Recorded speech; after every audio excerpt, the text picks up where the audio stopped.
Hi everyone, I'm Will Brown and welcome to the WPQuickies series, bite-sized WordPress tips and tricks in 30 minutes or less. So in this lunchtime quickie, I'm going to be talking about how you can integrate Zoom with Gravity Forms using Zapier, or Zapier, I'm not quite sure how it's meant to be pressed. So thanks very much for spending your time with me this Sydney, gloomy Sydney afternoon. Hi to everyone online, drop your name and where you're from. Sorry, that's Siri on the iPad chatting away to me. No, go away, Siri. Let's see, get rid of her. Thank you. Yeah, so hi to everyone locally. Drop your name and where you're from in the chat and I'll give you a shout out. And also thanks for all those overseas joining us. I know we've got quite a few people who join us from overseas, so thank you very much for that. And all those watching on catch up as well. So whatever platform you're on, press some buttons, ding some bells, and connect, subscribe, and put thumbs up, just so it can spread the word. Who have we got in here? We've got Dowie from On Top of IT Services saying a good afternoon from Sydney, and Jean as well from the Central Coast. And Dowie says hi to Siri as well. I must have pressed the wrong button for that one. Just a few notices. We've got a new Facebook group. So in Facebook, just search for WordPress Sydney Meetup and you'll find the group. So join that group and chat to us on there. And all these broadcasts are going live on this group as well. I always get asked about links. So I put together all the links. I curate all the links afterwards and I'll put them down below wherever you're watching the video and the discussion in the comments, as well as on the meetup page as well. So you'll get all the links and a link to the presentation afterwards as well. Okay. Next questions, yep, drop them in the comments. If you've got any questions, I'll try and circle back. Today's going to be a more interactive, a more kind of demonstration presentation. So if you've got some questions, then just pop them down in the comments and I'll try my best to answer them or point in the right direction. Hi, John, as well, from the Caves Beach. Lovely, although not very much beach weather today. So let's jump into it for today. I'm going to do this picture-in-picture. I quite like this little one here. Let's get stuck into the talk. So for today, if you're going to implement this exactly or kind of roughly implement this, then you're going to need Gravity Forms. You need either a Pro or Elite Gravity Forms license because you need the Zapier add-on for that, and that only comes with the Pro or Elite version of Gravity Forms. You're also going to need Zoom, of course, Zoom account. You can use a free Zoom account. I got a paid one, but this will work very well with the free Zoom account. And also Zapier as well. Now, you can use a free Zapier account, but it's much better if you use a paid Zapier account because that gives you multi-step zaps in it for that. So a couple of links here. I'll just drop some links in the chat so you guys can have a look for the pricing. So Black Friday is coming up at the end of this month, November the 26th. Is it Black Friday and Cyber Monday, I think it's called. Basically that kind of weekend.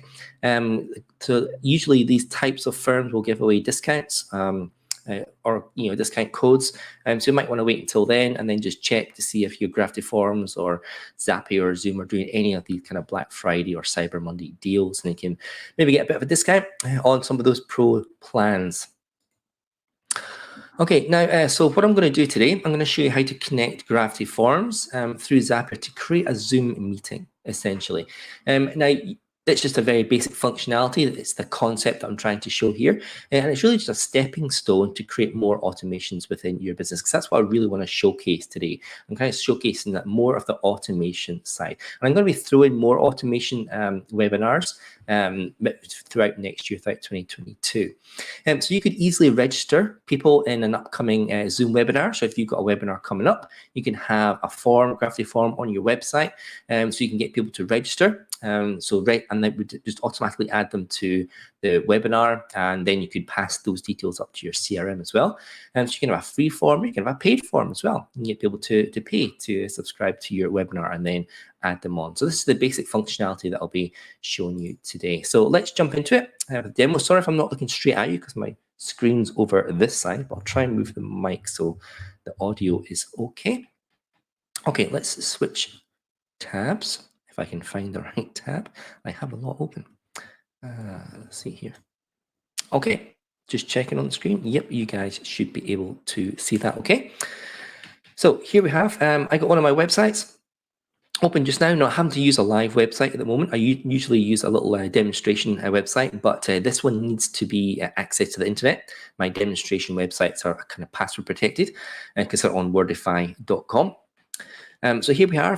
First thing you need to do is go into Gravity Forms and then go down to the add-ons. Scroll down to the very bottom and you'll see the Zapier add-on. Now I've installed it and activated just to kind of save a little bit of time, but you can go through that process. Once that's done, you need to come up to the settings here and go into your Zapier setting right here. Now, in order to connect Gravity Forms with Zapier, there's a little bit of a process you need to go through. There's instructions here, so you click on that, it folds down instructions and tells you exactly what to do, but I'll show you. So the first thing you need to do, you need to switch on the REST API integration with Gravity Forms. So we'll go here, and then we click on Enable. And then the next thing we need to do, we need to set up a key for Zapier to access Gravity Forms, to talk to Gravity Forms. So once that's enabled, we go down here and we add a key, and you can give it any name you like. Gravity Forms to Zapier. Now you need to give it a user to work with, so give it one of the admin users that needs to be able to access the system and be able to do things. And the permissions you really want is read-write as well. Now, once you add this, you're going to come up with, you're going to find a consumer key and a secret key. Now, you need to copy these directly from this dialog box, because once this dialog box goes, you cannot get back those keys. So consumer key and then the consumer secret. And these are the secret keys that Zapier and Gravity Forms use to talk to each other to make that integration work. So I'll just store that in Notepad at the moment. And that's, oh, did I just add that? Oh, yes, I did. Good. So that's it. API keys, Gravity Forms to Zapier. It's under my username and it's got permission to read it right. And you've got some access stuff as there, but we don't need to worry about that. So there we go. We've got that done. Now we can go back to Zapier. Oh, save my changes, update that, save my changes. Okay, there we go. And then back to Zapier. I keep flipping between the two. Okay, so that's it done. We need to create a form, and then we need to create a Zap on the Zapier to do that. So let's create the form. So we go up to Forms.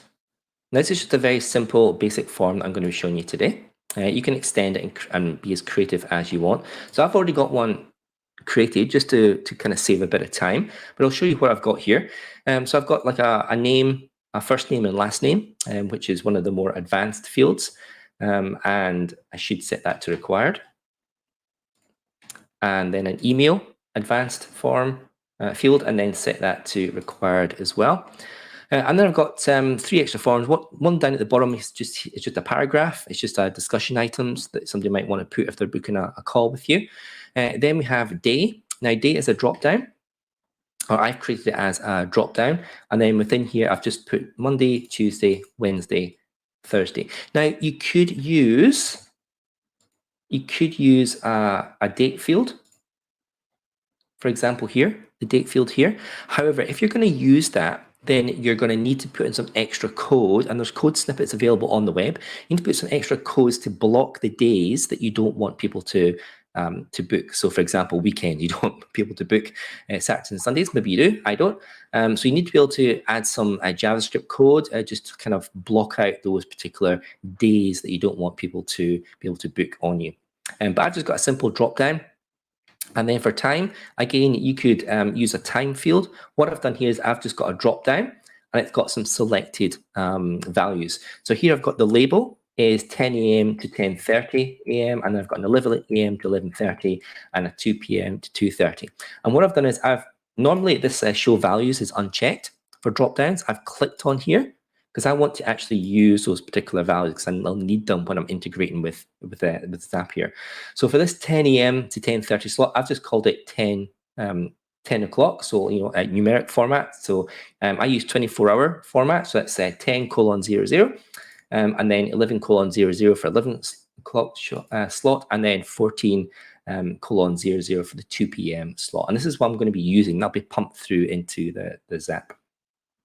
Okay, so I've got this one. before we actually go into Zapier and create something, we actually kind of need some test information here. So I'm going to quickly, I've embedded this, let's embed this form onto a page. Select the form, the Zoom test, update that.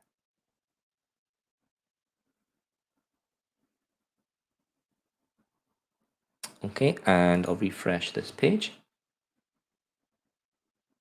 So we need to create an entry just so that the information when we are testing with our Zap can come through. It's got some information to play with. Sally Sherbert will at, I'll just put my address. So which day? Choose. I'm going to do Tuesday.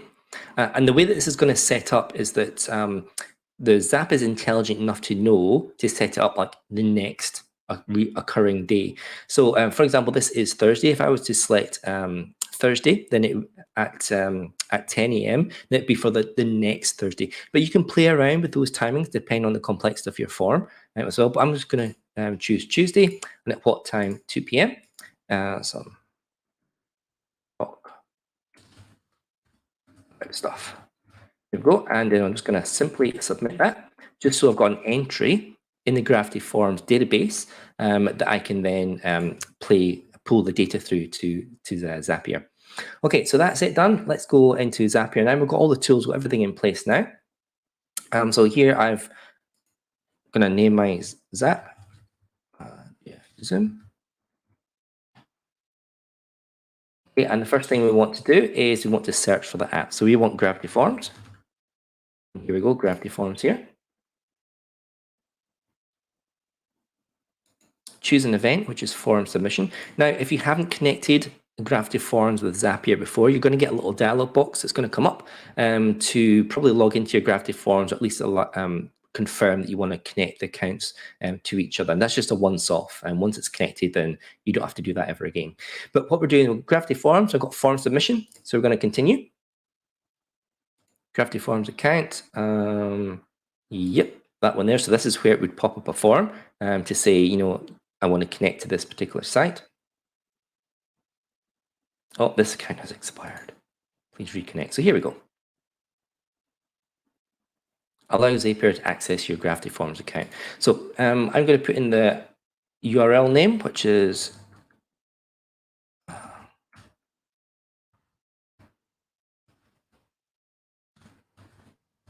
this is where the Gravity Form is. Was.com.au. Is it com.au? Let me just check. It is. I'll just copy it. There we go. And this is where you put in your 2 keys that we had before. So let me just get my notepad back up. So we want to put the consumer key in here and the secret key. I'll delete these keys afterwards, so don't worry about that. And yes, continue. And that's going to link our website, our Gravity Forms, to this particular Zap. And Zapier will remember that connection, and you can use it again. So let's continue. Okay, so set up a trigger.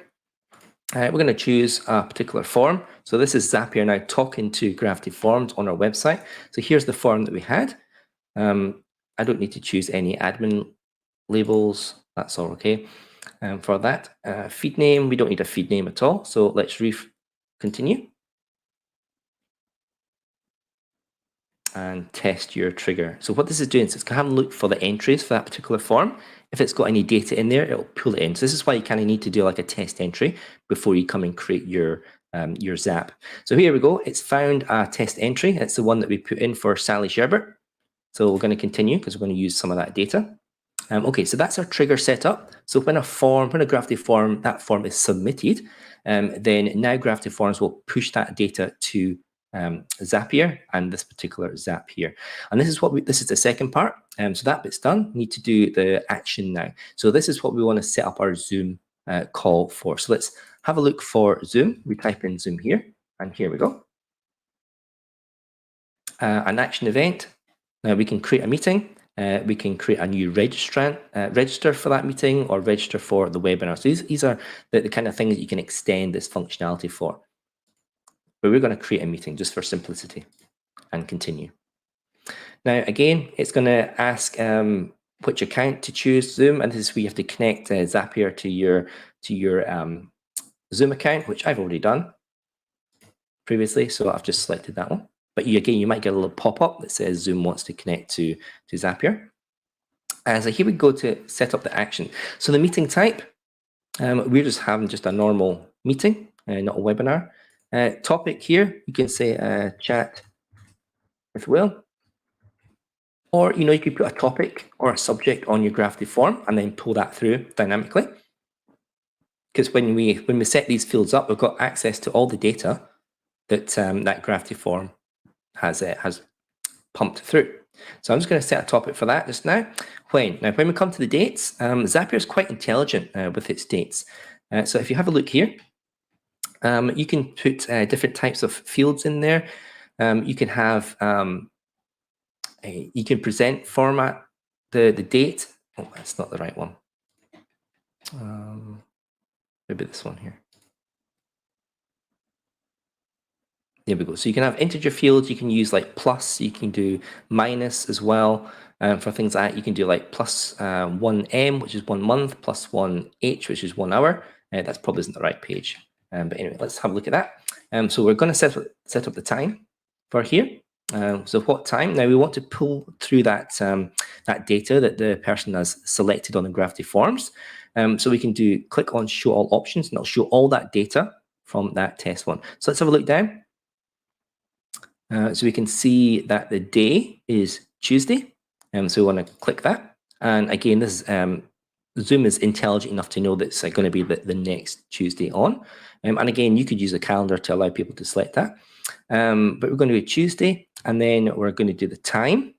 Now see how the times come through as the value. That's why we selected the value. Otherwise, it would come through with that, 2 p.m. to 2:30 p.m. And that's not what we want. We want the actual time so we can set this. So here's going Tuesday on there, 1400. So when, and then choose the time zone. And again, this could be automated, but I'm always going to set up for Sydney because that's where I am. Now, duration in minutes, this is a required field. And this is where we can get a little bit complicated. So we can choose these. I wonder if it will cut and paste them. Yep. So we're bringing in Tuesday. We're bringing the time. And then we can do plus 30M for 30 minutes. Okay, or plus 15 or whatever. So Zapier is quite intelligent. You can say things like next Thursday or a plus 1 day or plus 1 week. So you can add some complex data in the Zapier and flexible data to get your results for that. So let's do this. Let's continue. Okay, so what this is going to send a test Zoom. A test for the actual Zoom, so we can either do the test and continue, or we can skip. Let's skip the test, and because I want to see it working for real. So that's it. That's this done. Ready to turn on your Zap. So let's do that. And who knows if this is going to work or not? Okay, so that's the Zap turned on.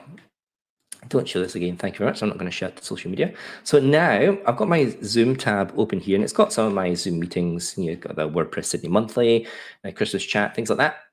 So now I'm going to test this integration out. So let's go back to a new form and do another test. Let's see what's I say. Roger Rabbit, and I'll put in here. Each day, I'm going to do, let's just say, let's Monday at 2 p.m. and then submit. Okay, so that's that done. That should have went through the Zap. Let's just check my meetings. Oh dear, I've got the time wrong there. But here we go. So it's created that Zap. I must have got the time wrong for the end. So I'll need to fix that. But You know, it's a live demo, things go wrong. So you see here that it's created this Zoom meeting for us, and that's exactly what we want to do. Let's have a quick look. I've got some time. Let's see if we can set that time up again. I thought it was plus 30 AM. It may not be.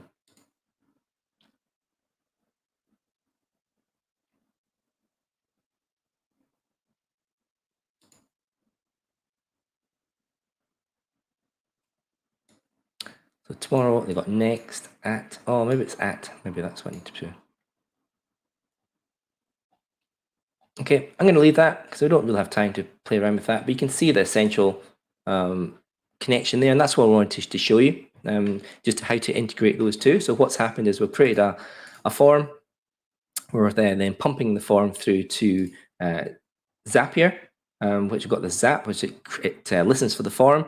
It then pumps in the information through. And look, we can set up different types of meetings. We don't have to just do like a normal meeting. We can do like an advanced meeting as well. There's an advanced option like a custom, which we can build like just a general meeting, or we can actually build a complete meeting from scratch as well.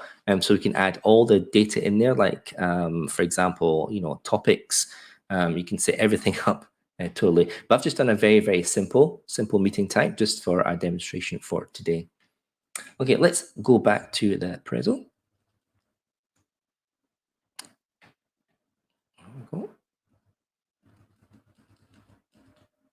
Okay, that's done. Next. So that's it, guys. I just wanted to show you that connection, show you how easy it is just to start with automation in your business. You don't have to create a Zoom call. You can, you know, as I say, add people to a webinar. You can do lots of different integrations, but it's really, really easy to get that up and running. So if you're looking to try and automate stuff, definitely have a look at Zapier.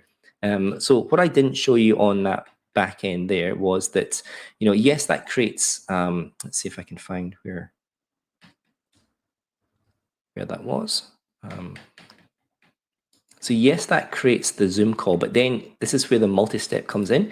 You can then create another, back to setup, you can then create another step in here, another action step. You can maybe active campaign, so add those people to active campaign.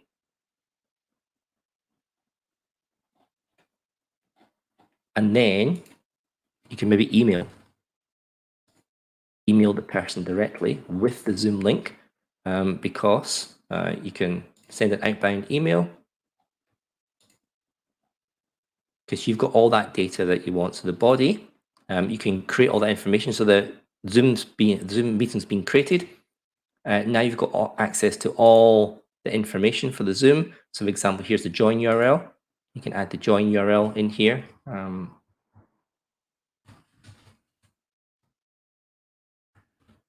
then the recipient, of course, that's from the Gravity Forms.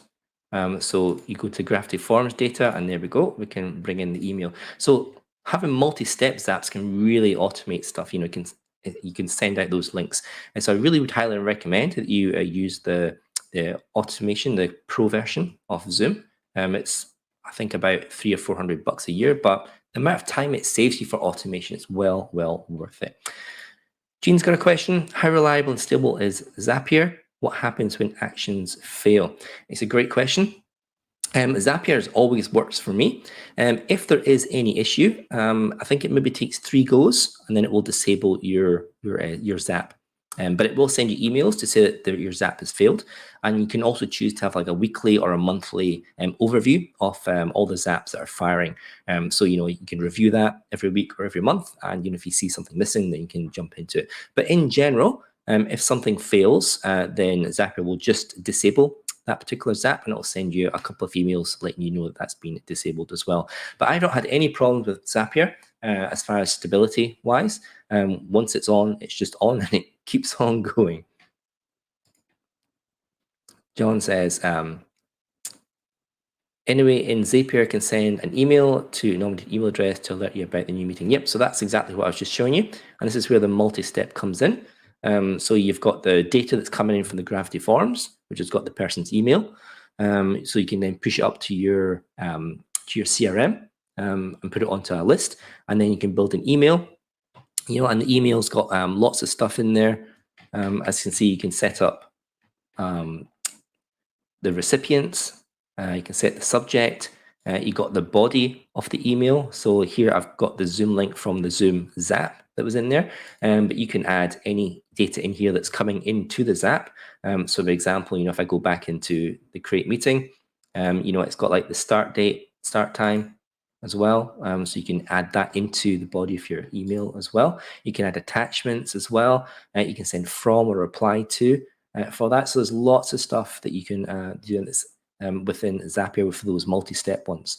So really, really powerful Zapier. Once you get into it, a lot of people think that it's really difficult to get into automation and to start using Zapier. It's not really. Just that little step between connecting Gravity Forms with those keys and Zapier, and then you're kind of free to build whatever you want. And once you get into it, it's really, really powerful. Most people start off with the free version, just create, a single action, and it does things, and that's great. But once you go into multi-step, you go crazy. You can do lots and lots of things. You can do it as well for Zoom. So you can carry on this. You can create another Zap for Zoom. So when the webinar finishes, then it can automatically email out a replay link or any resources and things that you've bundled with it. So really, really, really great. I love Zapier. I don't mind paying for the full price for the pro version because it saves me a whole heap of time. So guys, that's it for today. If you've got any questions, again, you can pop them in there. I can't see any more coming through. But while you're doing that, I'll just go through some of these. I'm always looking for topics, more topics for the WP Quickies. I've kind of ran out of them. I've scheduled everything to the end of the year. It's only a few weeks away. I might do it again next year, but definitely looking for more and more topics. A little bit of a shout out to WPAustralia.org. So if you're looking to find out what meetups are in Australia, there's a big green button on the left-hand side. There's also a great big green button on the right-hand side to join Slack, and that's our online community. Where we just chat, hang out, ask questions, answer questions, and talk about all kind of things WordPress and kind of WordPress business related as well. So a lot more questions asking about kind of business in there, but it's a good chance to get to know the community members. That's a big plug today because it's actually on that website. So I'll let you read that in your own time. I'm happy to connect with you guys. I'm mostly on LinkedIn these days under Developer Will. Also on Instagram, Wilbur_AU, and on Twitter on the same handle as well. So a little shout out to the big WordPress Sydney meetup. We're still going with those. So this is the one that's on Monday, the last Monday of every month at 6 p.m. The next one is November the 9th. I'm going to be talking about 8 low-cost ways to drive traffic to your website. So you're looking for more traffic into your website. Come along and find out these 8 methods to get more visitors. But next week on WP Quickies, I'm going to be showing you how to optimize and customize your 404 pages and what sort of things you can put in there to kind of jazz it up and make it more useful for people. So thanks very much, guys. Thanks for taking the time to join me today. And I will see you guys next week for 404 page tips. Ciao.